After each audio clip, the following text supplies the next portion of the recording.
Today's video guys, magluluto tayo ng puto pao.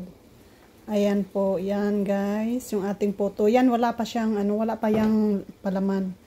Tapos mayroon akong sweet pork belly. So, parang adobo siya pero Chinese version. So, yan guys, yung ating puto pao. Lagyan natin ng half dyan. Ng half ng puto mix texture. And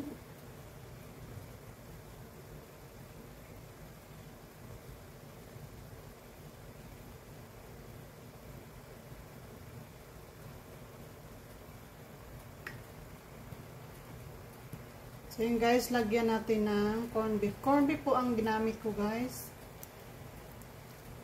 Kasi ayaw ko na magluto ng beef na pang toppings nito. So corn beef na lang mas madali.